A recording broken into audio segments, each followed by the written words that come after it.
the steak was a little bit too big for me. Bill suggested I ask for a box. Well, if you're a guest, you don't ask for a box. So I found out recently that there's no such thing as a free lunch. That's why I'm up here now.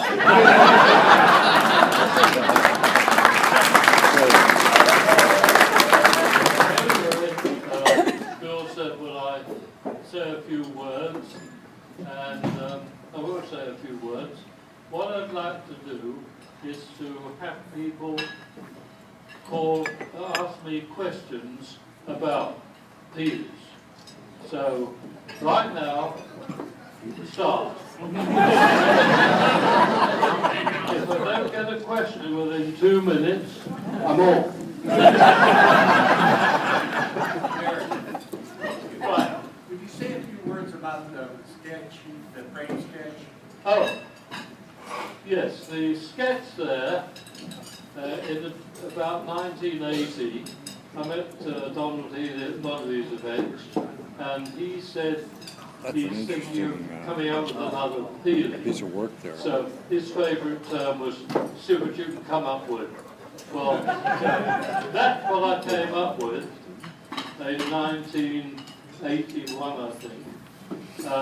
So that was going to be maybe a new Healy, but he couldn't get any financing, and so he said to me, well, I think he was about 80 then, 80 years old, and he said that he figured people were thinking the old fool was trying to build another car. But he was right, you know. He got an old fool designing it too. Next. Yes, Charlie. What's your favorite Healy? Oh, that's what I was going to Well, 100.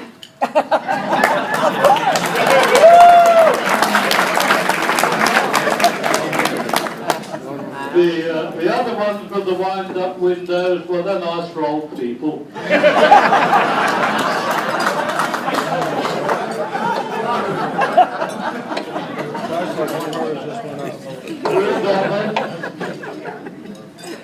Yes.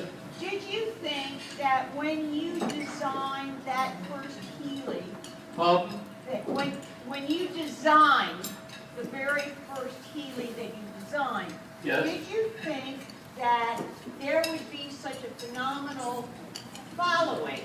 No. I felt that we'd be lucky if we sold one.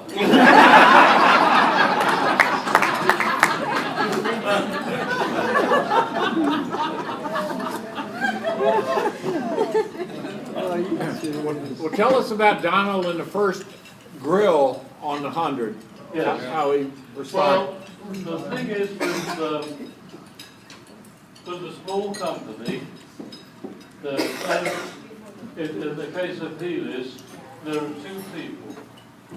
There's me styling the car, and there's Donald Healy, who I've got to convince that this is what we should do.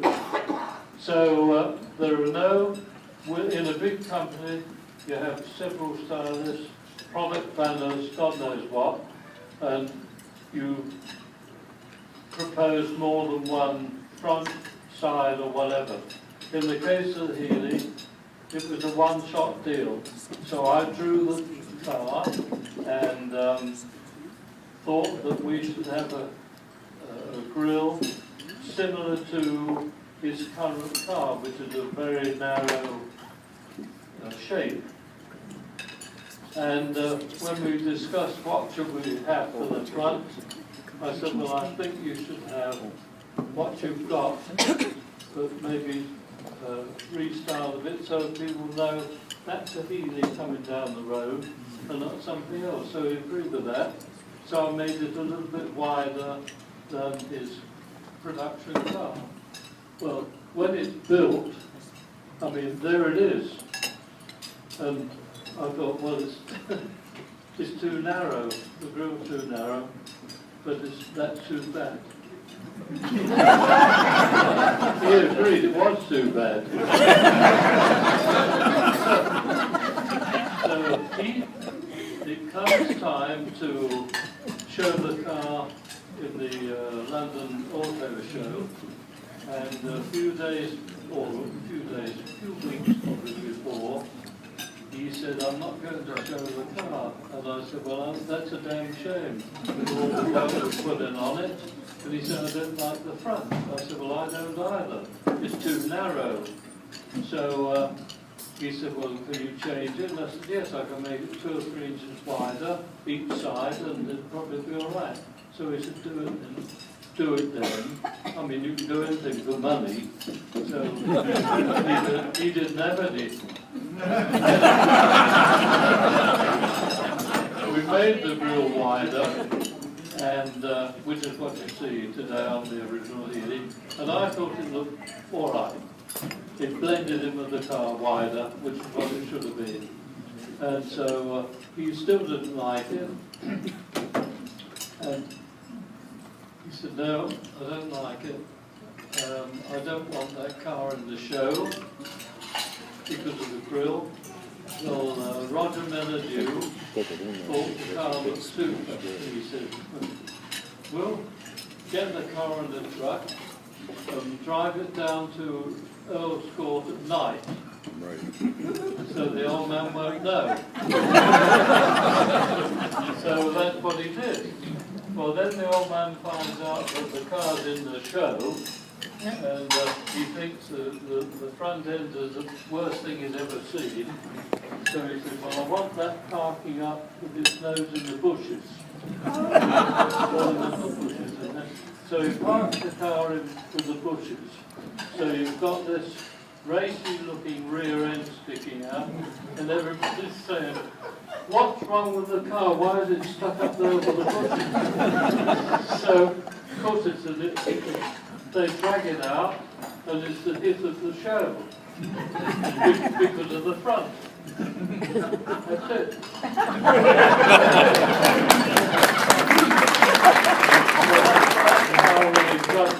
But he was actually, when I met him probably 20 years later, he said, yeah, I like the front.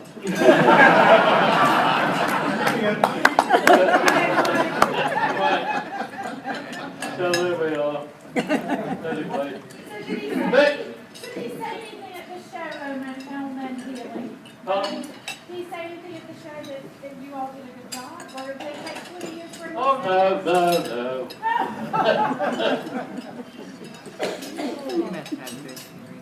Gone quiet. Hey, Gerry, one of the nice things about that car that always drew me to it, the 100, was the lay-down windscreen on that. Oh, yeah. Yeah, now somebody thought to put that on that car, and then there's an impact, too, for the cost of it. And I know you figured out the linkages and all, but who thought to put the lay-down windshield on that car? Well, how that came about, I'm trying to sell this shape to Healey, and he's in America or something, and he's coming back in 2 or 3 weeks. So my final, he said, come up with something different after I've done 100. Well, I couldn't come up with anything better. That's quite right. So I cut out a full-size Healey and pinned it on the big drawing board. The height it would be on the road. So when he comes in the office, there's this drawing of the car, full size. Well, that worked. He said, right, yes, what have you got? I said, that's it. That's the best I can do. So he said, all right, well, we'll do it then. We'll get it made. Then he's just walking out and he said, well, I want a fold-down windshield on that car like an MG. You know, it folds down. The thing is, the car's got a curved windshield with a curved hood. When you fold it down, it's like that. So that's impossible. Anyway, he says, I've got a fold down windshield, walks out, slams the door, and he's gone. Looking at it, there's only one way that I could see to fold that windshield down, and that's take it off the car. So that's what I did. I took it off the car and did what you see. And I made a cardboard cutout model so that you could see this is what it would do if you fold it down. Links and so on. So he's okay, that's it. If you want to fold their windshield, there it is. So that's the way it went. So it's the second time I didn't get fired.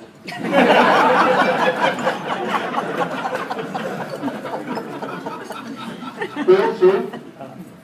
Oh. When's the first time you got fired? You never did catch up with me.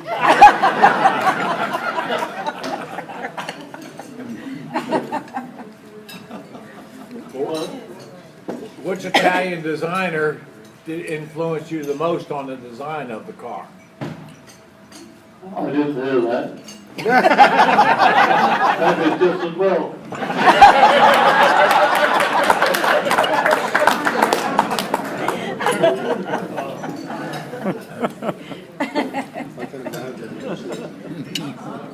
Can I go now?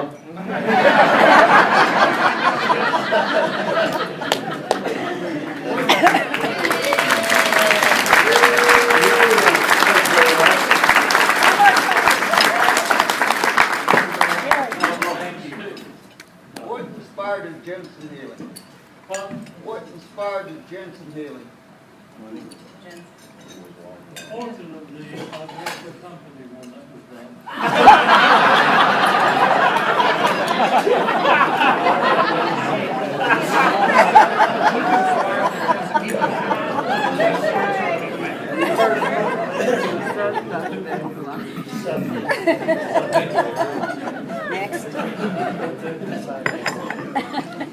It's good to have a good speaker right here because one of these things makes it. He's a role model. Fantastic.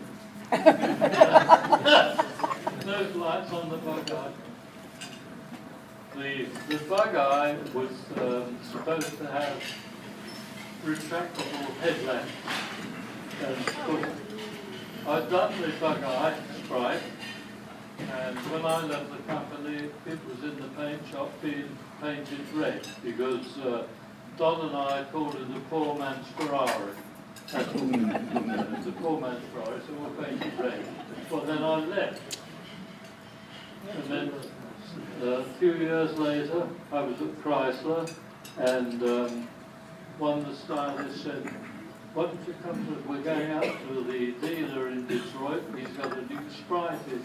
I said, "Oh, well, I would see that." So we go down to the dealer in Detroit, go in, and look, see there's two bloody great headlights. That was it. Nothing to do with me. The car was to do with me, but not the headlamps. However, since now, all these years later, it's cute, everybody loves it, I did it.